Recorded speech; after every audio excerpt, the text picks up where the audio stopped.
الحمد لله نحمده ونستعينه ونستغفره ونؤمن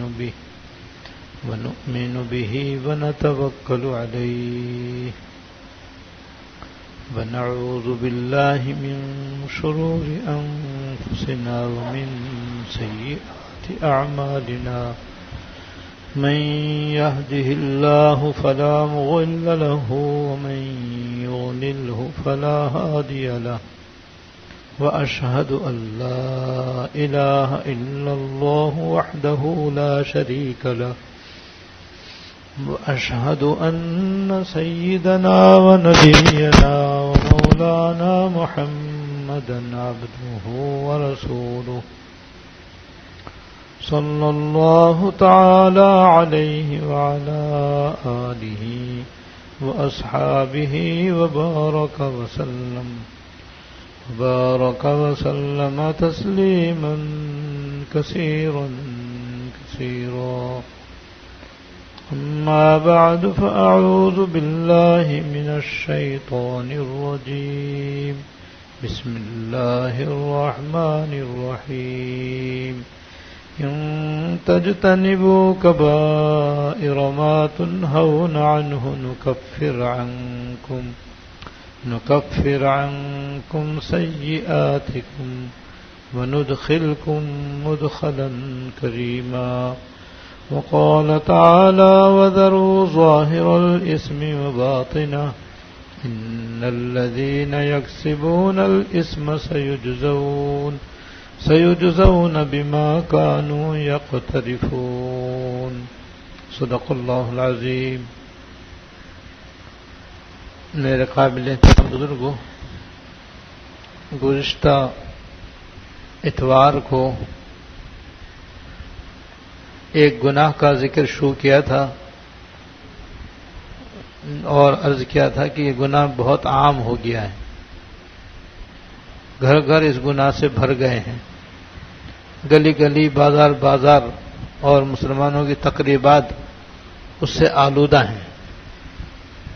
اور وہ ہے گانا سننے کا گناہ، ناچ گانا، ڈھولک سارنگی، بانسری، میوزک، موسیقی، یہ سب ایک ہی قسم کے گناہ ہیں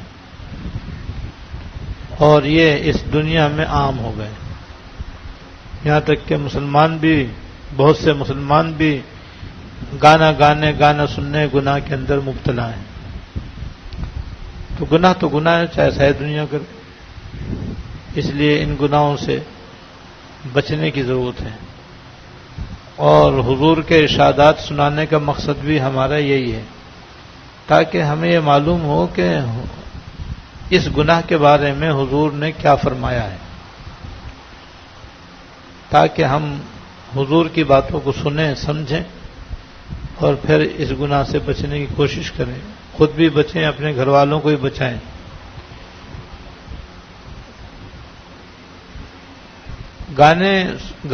گانے سننے کے بارے میں ایک حدیث میں حضرت عبداللہ ابن مسعود رضی اللہ تعالیٰ عنہ فرماتے ہیں کہ سرکار دو عالم صلی اللہ علیہ وسلم نے فرمایا کہ گانا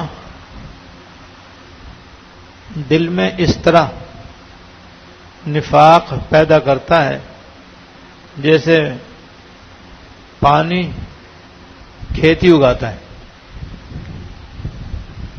جس طرح زمین خشک ہو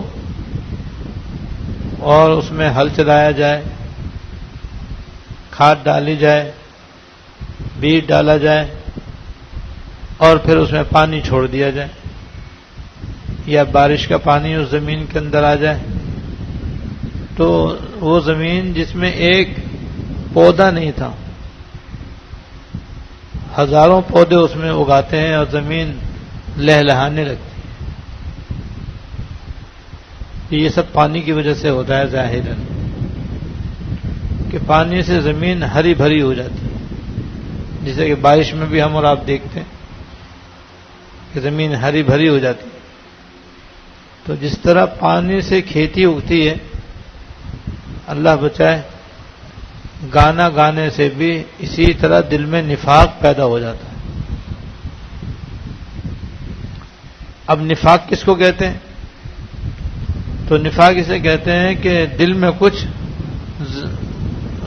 باہر کچھ، اندر کچھ باہر کچھ،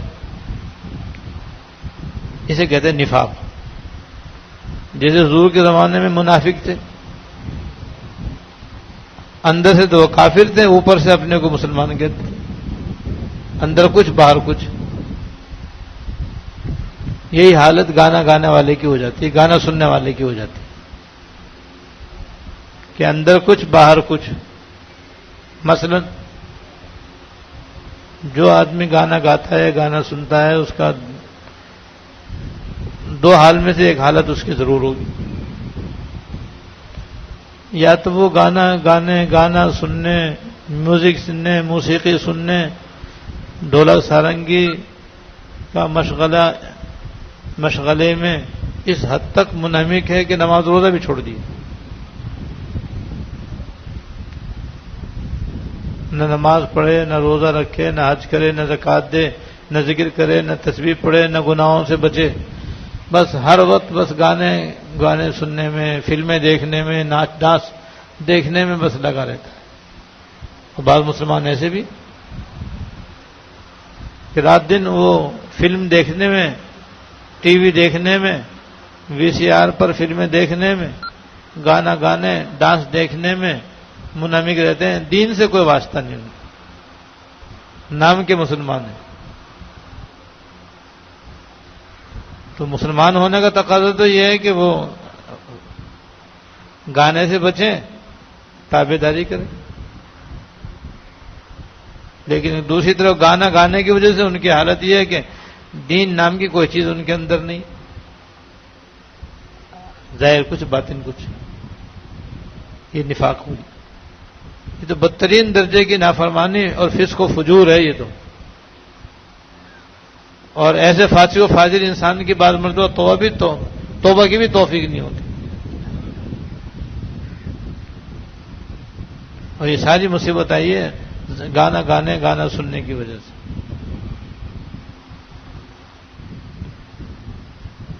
یا دوسری حالت یہ ہوگی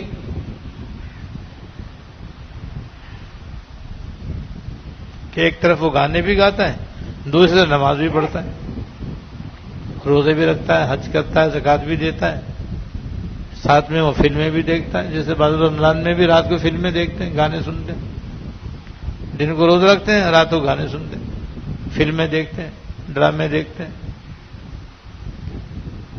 ایسے لوگ حج بھی کرتے ہیں، عمرہ بھی کرتے ہیں،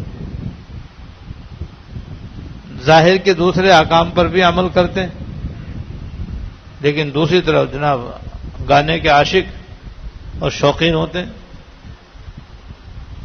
گانا گانے کا، گانا سننے کا، فلمیں دیکھنے کا بڑا شوق۔ اب یہاں بھی ظاہر کچھ باطن کچھ۔ ظاہری طور پر جو شریعت کے احکام پر چل رہے ہیں، عمل کر رہے ہیں، نماز روزے کی پابندی کر رہے ہیں، اس کا تقاضا تو یہ کہ ان کے دل میں اللہ اس کے رسول کی محبت ہونی چاہیے، گانے سے نفرت ہونی چاہیے، گانے سے ان کو بچنا چاہیے۔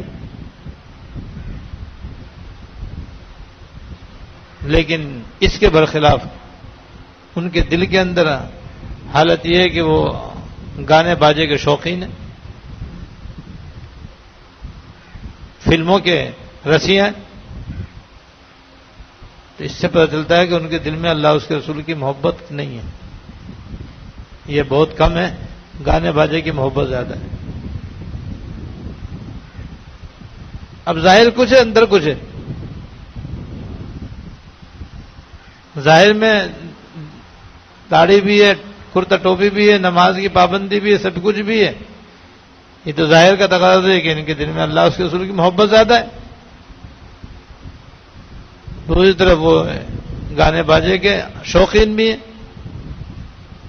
یہ گانے باجے کا شوق اس بات کی دلیل ہے اور اس بات کی علامت ہے کہ ان کے دل میں اللہ اس کے رسول کی محبت نہیں ہے یا کم ہے۔ اور اللہ کا خوف نہیں ہے ان کے دل میں، ڈر نہیں ہے، یہ ہے نفاق. اور نفاق بہت بری چیز ہے. سارا قرآن شریف منافقین کی مذمت سے بھرا ہوا ہے، ان کے وعیدوں سے بھرا ہوا ہے. اس مسلمان کو منافق نہیں بننا چاہیے، سچا اور پکا مسلمان بننا چاہیے. اندر بھی اور باہر بھی اس کا ایک ہونا چاہیے.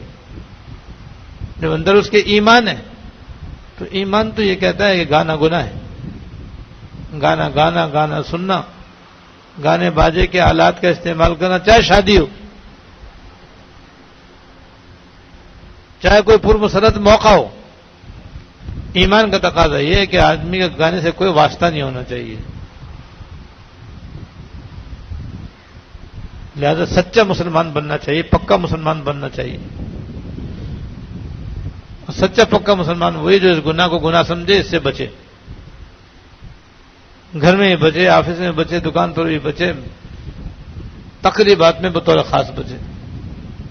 کیونکہ تقریبات میں یہ گناہ بعض جگہ بہت زیادہ ہوتا ہے.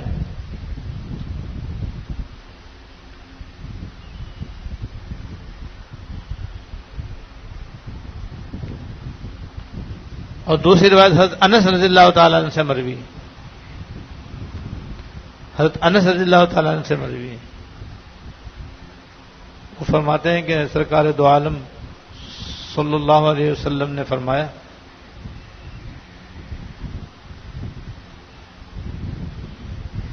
کہ جو آدمی کسی گانا گانے والی عورت کا گانا سننے کے لیے اس کے پاس بیٹھے تاکہ اس کے گانے سے مزہ لے، مزے کے لیے آدمی سنتا ہے، اللہ بچا، تو اس گانا سننے کے لیے بیٹھنے والے کے کانوں میں قیامت کے دن جہنم کی آگ میں سیسا پگھلا کر ڈالا جائے گا.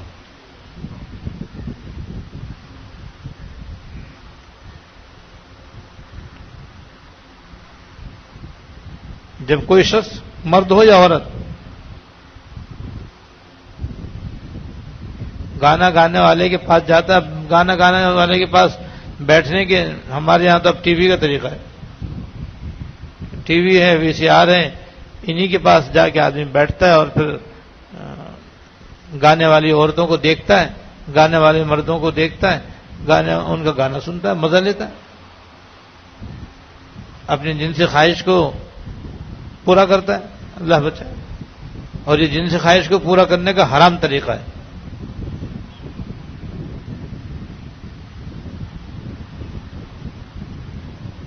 یہاں بیٹھتا ہے، جا کر بیٹھتا ہے، بیٹھ کر کے پھر دو کام کرتا ہے، آواز سے مزہ لیتا ہے، اس کی شکل سے مزہ لیتا ہے.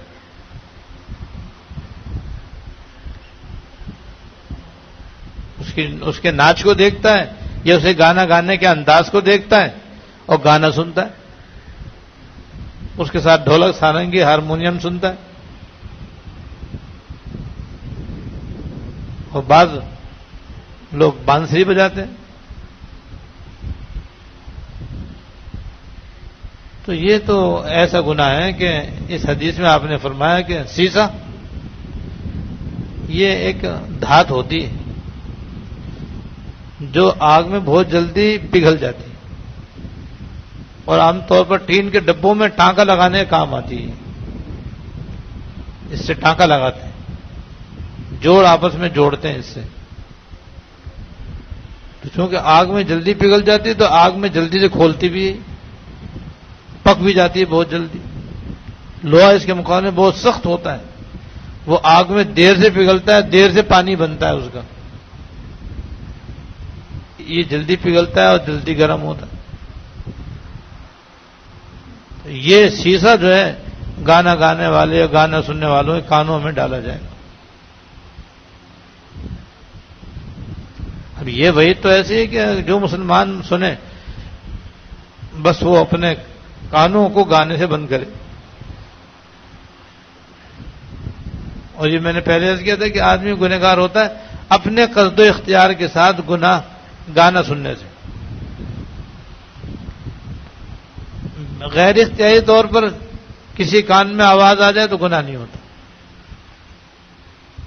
جیسے آدمی بازار میں جا رہا ہے, کسی دکان کے اوپر ریکارڈنگ ہو رہی ہے, گانے چل رہے ہیں. جیسے فلمیں بیچنے والوں کی دکان میں عموماً گانا چلتا رہتا ہے, کوئی نہ کوئی گانا ان کے یہاں چلتا رہتا ہے, جو وہاں سے گزرتا ہے اسے کان میں بھی آواز پڑتی. یا بعض شادی حالوں کے اندر بھی آپ دیکھیں کہ وہاں پہ باقاعدہ ریکارڈنگ ہوتی, تو وہاں تو جانا بھی جائز نہیں. ایسی شادی کی تقریب میں جہاں گانے ہو رہے ہوں جانا جائز نہیں ہے. بعض مرتبہ آدمی برابر والے حال میں جس میں گانا نہیں ہو رہا وہاں پر شریک ہوتا ہے, برابر والے حال کے اندر گانے چل رہے ہیں تو آواز آتی. تو اگر آدمی کے ارادے کے بغیر کان میں آواز آئے تو آدمی گنہگار نہیں ہوتا. بسوں کے اندر بھی ہوتا ہے, ویگنوں کے اندر بھی ہوتا ہے, یہاں تک کہ میوزک یہ جہازوں کے اندر بھی ہوتا ہے. جب جہاز چڑھنے لگتا ہے تو میوزک ہوتا ہے, جب اترتا ہے تب میوزک شروع ہوتا ہے, بیچ میں بند کر دیتے ہیں. شکر ہے بیچ میں بند کر دیتے ہیں. ان کا بس چلے تو وہ بیچ میں بھی چلا لیں, فلم بھی چلا دیتے ہیں, انہیں کون روک سکتا ہے. ایسے لمبے روٹ پہ بسیں چلتی ہیں تو آپ سب جانتے ہیں, بعض بسوں کے اندر باقاعدہ فلمیں چلتی ہیں, گانے ہوتے ہیں.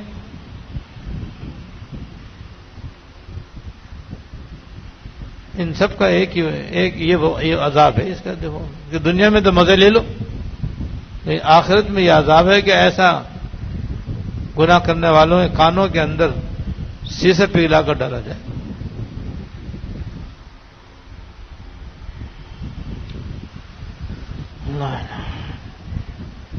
اور ایک حدیث میں ہے کہ دو آوازیں ایسی ہیں, دو آوازیں ایسی ہیں کہ جن پر دنیا اور آخرت میں لعنت ہے. اور جس کام پر لعنت ہوتی ہے وہ گناہ کبیرہ ہوتا ہے, وہ ناجائز ہوتا ہے اور بڑا ہی خطرناک قسم کا گناہ ہوتا ہے. اس لیے کہ ہر بندہ مومن اللہ کی رحمت کا محتاج ہے. اللہ کی رحمت بندے کی مغفرت کا ذریعہ بنتی ہے, بخشش کا ذریعہ بنتی ہے, دوزخ سے آزادی کا ذریعہ بنتی ہے, جنت میں جانے کا سبب بنتی ہے. اور لعنت اس کے الٹ ہے. جس کام پر لعنت ہوتی ہے اس کا مطلب ہوتا ہے کہ اسے کرنے پر اللہ تعالیٰ کی لعنت, اللہ تعالیٰ کی نظروں میں مردود, اللہ تعالیٰ کے غضب کا مستحق, جہنم میں جانے کے لائق. یہ مطلب ہوتا ہے لعنت کا. تو اس حدیث میں فرمایا دو آوازیں ایسی ہیں کہ جن پر دنیا اور آخرت میں اللہ تعالیٰ کی لعنت ہے. ایک خوشی کے موقع پر گانے باجے کی آواز, اور دوسرے غمی کے موقع پر نوحہ کرنا, یعنی رونا دھونا, حد سے زیادہ رونا, چیخنا, چلانا, اپنا منہ نوچنا, گریبان پھاڑنا, سینہ پیٹنا. ان دونوں آوازوں پر لعنت ہے. اب ہم اپنے معاشرے میں دیکھیں تو دونوں موقعوں پہ دونوں ہی کام ہوتے ہیں. اللہ بچائے. مسلمانوں کی بات شادی بیاہ میں دیکھ لو, گھروں کے اندر بھی ناچ گانا ہوتا ہے. ناچ نہ ہو تو گانے تو ہوتے ہی ہیں, ناچ بھی ہوتا ہے. گھر میں منگنی ہوتی ہے تو یہ ساری حرکتیں ہوتی ہیں. شادی ہوتی ہے تو اس کے اندر بھی یہ سب کچھ ہوتا ہے. شادی حالوں کے اندر دیکھ لو کیسی ریکارڈنگ ہوتی ہے, گانے چلائے جاتے ہیں. گھر محلے کے اندر سارے محلوں کو زبردستی گانے سنائے جاتے ہیں. شادی ایک گھر میں ہو رہی ہے, وہ گانے سارے محلے والوں کو سنا رہے ہیں, لاؤڈ اسپیکر لگا کے پورے گلے کے اندر آواز. گاؤں دیہات میں تو ہوتا ہی. تو شادی کے موقع پر, خوشی کے موقع پر آپ دیکھیے ہمارے یہاں یہ ہوتا ہے. شادی نہ ہو, جو خوشی کے خاص دن آتے ہیں, 14 اگست آتا ہے, پھر دیکھو کیا ہوتا ہے. 14 اگست کو کیا ہوتا ہے ہمارے ملک میں؟ ہر جگہ گانے, ہر جگہ گانے, ہر جگہ گانے, ہر جگہ گانے. چراغاں چراغاں چراغاں چراغاں, بجلی کا قحط ہے, اور 14 اگست کو معلوم نہیں بجلی کہاں سے آ جاتی. وہ بھی کنڈے کی. تو خوشی کے موقع پر اب مسلمانوں کے اندر یہ مصیبت آ گئی کہ ان کے یہاں خوشی کا مطلب ہے گانا گانا، ناچنا، ڈانس کروانا، ڈانس دیکھنا. عورتوں کا بے پردہ بے حجاب ہونا اور بے حجابانہ ملنا جلنا، اٹھنا بیٹھنا، کھانا پینا، خوشی میں یہ ہو رہا ہے. اور جہاں کسی کا انتقال ہو جاتا ہے تو پھر وہاں پھر دیہات میں تو خاص طور سے یہ ہوتا ہے، شہروں کے اندر بھی ہوتا ہے کہ وہاں باقاعدہ عورتیں جمع ہوتی ہیں، پھر عورتیں زبردستی رلاتی ہیں. بھائی غم کے اندر تھوڑا بہت آدمی رو لے وہ تو ٹھیک ہے، وہ تو طبی غم ہے، ہونا چاہیے. مرنے والے حق کے محبت ہے، کسی کے باپ کا انتقال ہوا، کسی کی ماں کا، کسی کے شوہر کا، کسی کی بیوی کا، کسی کی اولاد کا، تو غم ہونا چاہیے. شریعت اس سے تھوڑی منع کرتی ہے. سرکار دو عالم جناب رسول اللہ صلی اللہ علیہ وسلم کے صاحبزادے حضرت ابراہیم کا انتقال آپ کی گود میں ہوا تو آپ کی آنکھوں سے آنسو بہنے شروع ہو گئے. اور فَإِنَّا بِفِرَاقِكَ يَا إِبْرَاهِيمُ لَمَحْزُونُونَ، اے ابراہیم تمہارے انتقال کی وجہ سے ہمیں صدمہ ہے. آپ نے صدمے کا اظہار بھی فرمایا، آنکھوں سے آنسو بھی بہائے، لیکن فرمایا ہم وہ کام نہیں کریں گے جس سے اللہ پاک ناراض ہوں. تو حضور کے زمانے میں بھی ایسا ہوتا تھا، آج بھی ہوتا ہے کہ رونے والی عورتیں ہوتی ہیں باقاعدہ، جن کا پیشہ ہوتا ہے رونا،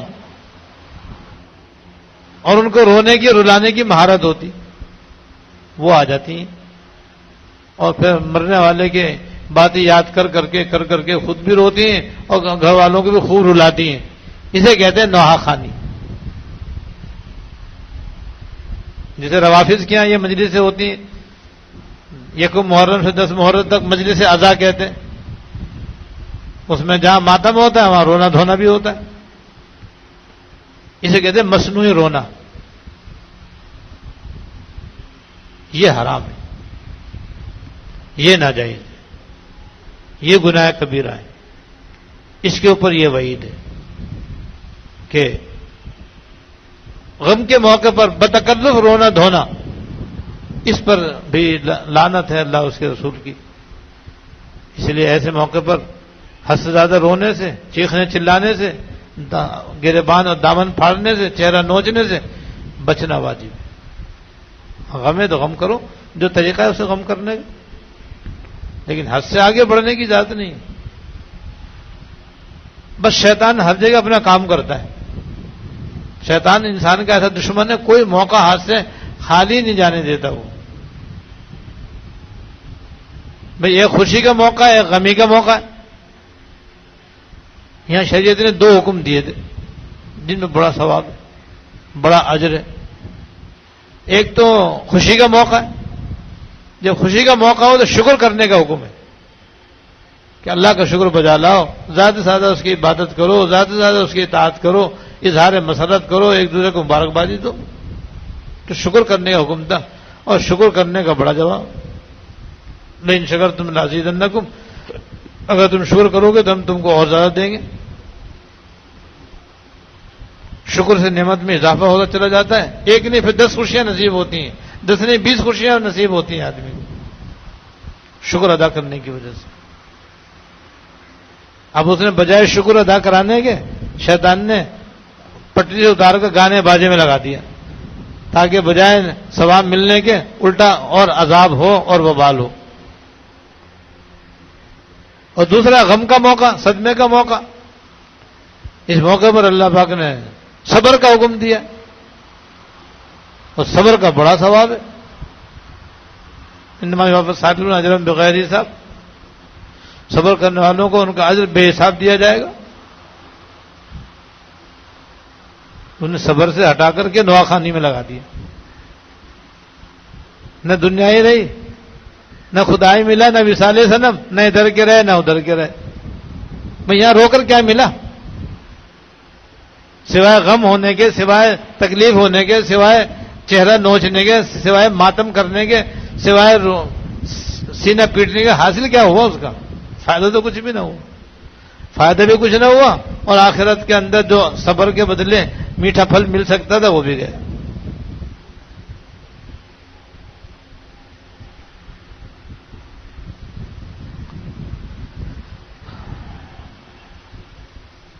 ایک بات اور آخر میں عرض کروں، بعض مسلمانوں کو اس میں بھی مغالطہ رہتا ہے، وہ سمجھتے ہیں شاید یہ تو ٹھیک ہے. یہ کہ بعض مسلمان خاص موقعوں پر جیسے محرم کا مہینہ ہے یا ربیع الاول کا مہینہ ہے یا کوئی اور مبارک رات ہے تو گانے وغیرہ تو نہیں سنتے، قوالی سنتے، قوالیاں سنتے اور بڑے دھوم دھام کے ساتھ سنتے. گاؤں دیہات میں تو سوائے قوالی کچھ ہوتا ہی نہیں، وہاں تو دن رات قوالی قوالی قوالی قوالی، بس گانے یا قوالی وہاں تو یہ سننے دیکھنے میں آتا ہے. ہمارے یہاں بھی، ہمارے شہروں میں بھی کچھ کم نہیں. تو عام طور پر عام لوگ سمجھتے ہیں گانا سننا سنانا تو گناہ ہے، مگر قوالی تو نیک کام ہے. تو اس کو بھی سمجھنے میں ہاں کہ کہاں تک نیک ہے کہاں تک نہیں ہے. اور پھر بعضوں کو منع کرو، کہتے بڑے بڑے بزرگ سنتے آئے، ہم کون ہوتے؟ شیخ نعیم الدین اولیاء اللہ مشہور ہیں، کیا حضرت قوالی سنتے تھے؟ تو ہم کیوں نہ سنیں؟ یا تو کہو وہ بزرگ نہیں تھے، اگر بزرگ تھے تو وہ بھی قوالی سنتے تھے، بس قوالی سننا صحیح ہے. تو وہی پہلی بات سن لو کہ جو بزرگ قوالی سنتے تھے ان کی قوالی چند شرطوں کے ساتھ مشروط ہوتی تھی. وہ چند شرائط کے ساتھ قوالی سنتے تھے، ویسے قوالی تم بھی سن سکتے ہو. لیکن ہمارے ہاں جو قوالیاں رائج ہیں ان میں وہ شرطیں نہیں پائی جاتی، اس لیے یہ ناجائز ہیں، وہ جائز ہیں. ان شرطوں کا خلاصہ یہ کہ بزرگوں سے جو قوالیاں ثابت ہیں ان میں ایک شرط یہ ہوتی تھی کہ قوال بیریش لڑکا نہ ہو، عورت نہ ہو. ہمارے یہاں تو عورتیں بھی قوالی گاتی ہیں، جہاں ادھر قوال کی آواز ہے وہاں قوالن کی بھی آواز ہے، اور لوگ قوالن کی آواز زیادہ پسند کرتے بنسبت قوال کے.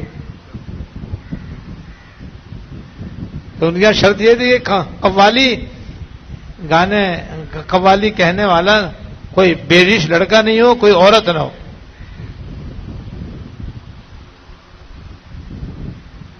اور دوسری شرط یہ تھی کہ قوالی کے مضمون شرع کے مطابق ہو. اب کسی قوالی کے مضمونی شرع کے مطابق ملنا مشکل، اس لیے قوالی کے اندر کبھی تو حضور کا درجہ اللہ تعالیٰ سے بڑھا دیا جاتا ہے، اللہ تعالیٰ کا درجہ گرا دیا، کم کر دیا جاتا ہے. تو کہیں کچھ اور کہیں ناجائز خلاف شرع مضمون قوالیوں کے نہ پایا جاتا ہے. تو بزرگوں سے جو قوالی ثابت ہے اس کے اندر ایک شرط یہ بھی کہ قوالی کا مضمون بالکل شرع کے مطابق ہو، خلاف شرع نہ ہو، حد سے تجاوز نہ کیا جائے اس کے اندر. اللہ تعالیٰ کا جو درجہ ہے اس کو اس درجے پہ رکھا جائے، حضور کا جو درجہ ہے اس کو حضور کے درجے میں رکھا جائے. حضور کا درجہ اللہ تعالیٰ سے آگے نہ بڑھایا جائے.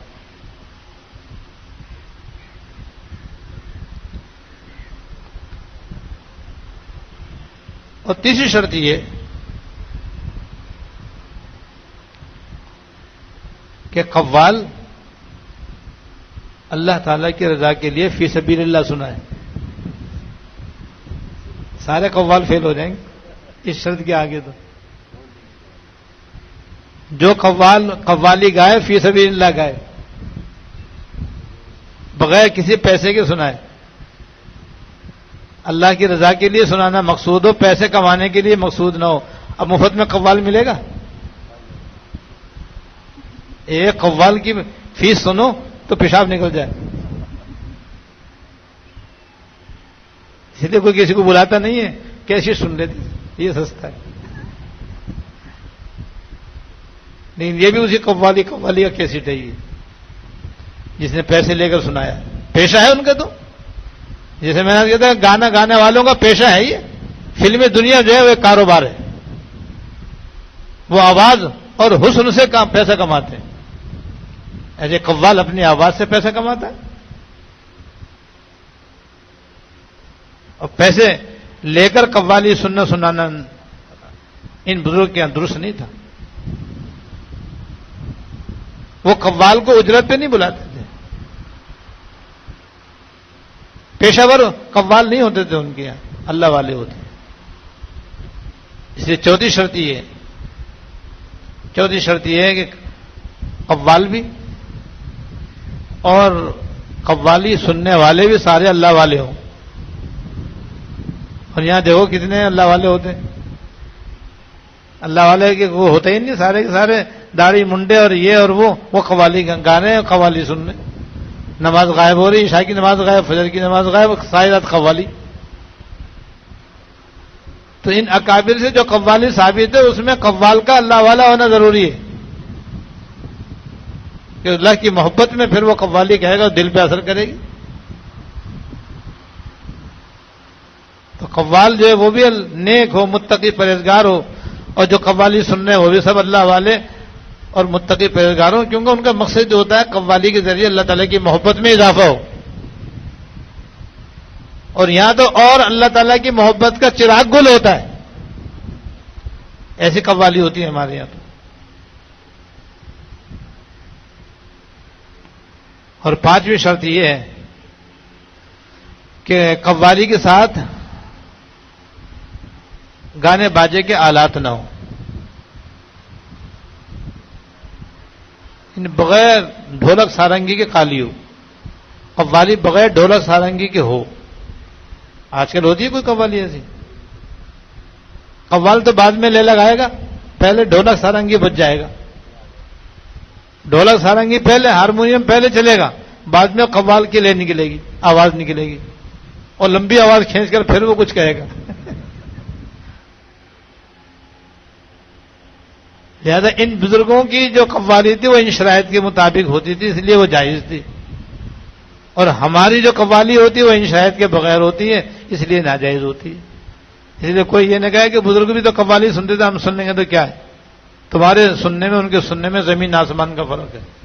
انہیں قوالی سننا جائز تھا، تمہارے قوالی سننا ناجائز ہے. تمہارے قوال ناجائز اور انہیں قوال جائز.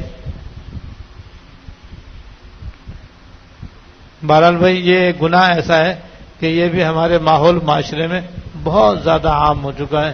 اب ہمیں چاہیے کہ اپنے آپ کو، اپنے گھر والوں کو اس گناہ سے بچائیں. بعض خواتین گھروں کے اندر کام کرتی رہتی ہیں نا، گانا چلتا رہتا ہے. جیسے بہت سے گھروں کے اندر ٹی وی چلتا رہتا ہے، کام بھی کرتے رہتے ہیں، آتے جاتے نظر ڈالتے رہتے ہیں. ایسی بعض عورتیں جو ہیں وہ اپنا کھانا ہی پکا رہی ہیں، سب کچھ کر رہی ہیں، ساتھ میں گانے بھی چل رہے ہیں، سنتی رہتی ہیں، کام کرتی رہتی ہیں. وہ کہتے ہیں بند کر کے کام ہی نہیں ہوتا. تو بھئی یہ تو ایسے جی شراب کا نشہ. ڈرائیور جو ہیں نشہ کرتے ہیں، گاڑی چلاتے ہیں، کہتے ہیں بغیر نشے کے ہم سے گاڑی نہیں چلتی. تو یاد رکھو یہ سب بہانے ہیں. اس وجہ سے کوئی گناہ جائز نہیں ہو سکتا. گناہ ہی. اس لیے ہم سب کو چاہیے کہ قصداً اس گناہ سے خود بھی بچیں، اپنے گھر والوں کو بھی بچائیں. اللہ تعالی ہم سب کو توفیق عطا فرمائے. اللهم لك الحمد لا نحصي ثناء عليك انت كما اثنيت على نفسك. اللهم لك الحمد لا نحصي ثناء عليك انت كما اثنيت.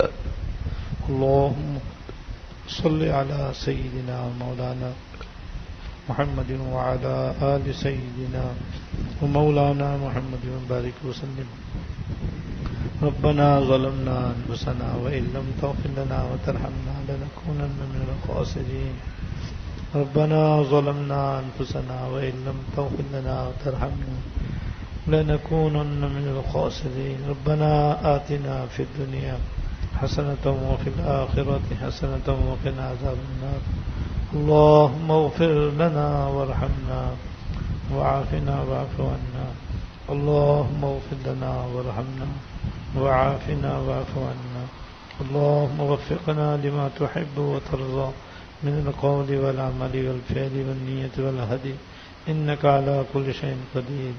يا أرحم الراحمين، يا رب العالمين، یا حی یا قیوم یا ذی الجلال والاکرام ہم سب کے اگلے اور پچھلے چھوٹے اور بڑے صغیر اور کبیرہ سارے گناہ معاف فرما اللہ ہم سب کے اگلے اور پچھلے چھوٹے اور بڑے صغیر اور کبیرہ سارے گناہوں کو معاف فرما اور سب مسلمانوں کو اور ہم سب کو یا اللہ سارے گناہوں سے بچنے کی توفیق عطا فرما خاص طور پر گانا سننے گانا گانے گناہ سے اور فلموں سے بچنے کی توفیق عطا فرما یا اللہ ہم سے ہماری شامت اعمال کو بھی دور فرما یا اللہ ہم سے ہماری شامت اعمال کو بھی دور فرما یا اللہ ہم سب کو اپنی رضا اور جنت عطا فرما اپنی ناراضگی اور دوزخ سے پناہ عطا فرما خاتمہ کامل و خالص ایمان پر فرما یا اللہ اپنی مرضیات پہ چلنے کی توفیق عطا فرما ہم میں ہمارے متعلقین میں جتنے بیمار ہیں سب کو صحت کاملہ عطا فرما یا اللہ سب کو صحت کاملہ عاجلہ مستمرہ دائمہ عطا فرما یا اللہ دنیا اور آخرت کی ہر خیر عطا فرما ہر شر سے پناہ عطا فرما یا اللہ ہمارے ماحول اور معاشرے کو منکرات سے پاک فرما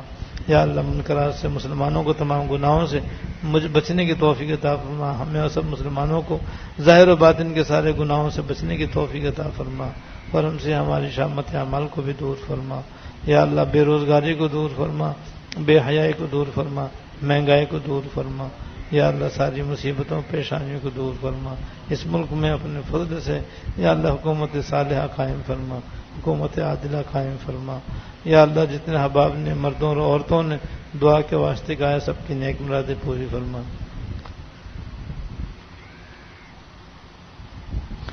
صلی اللہ تعالی علی خیر خلقہ محمد وآلہ وصحبہ اجمعین آمین برحمتک یا ارحم الراحمین.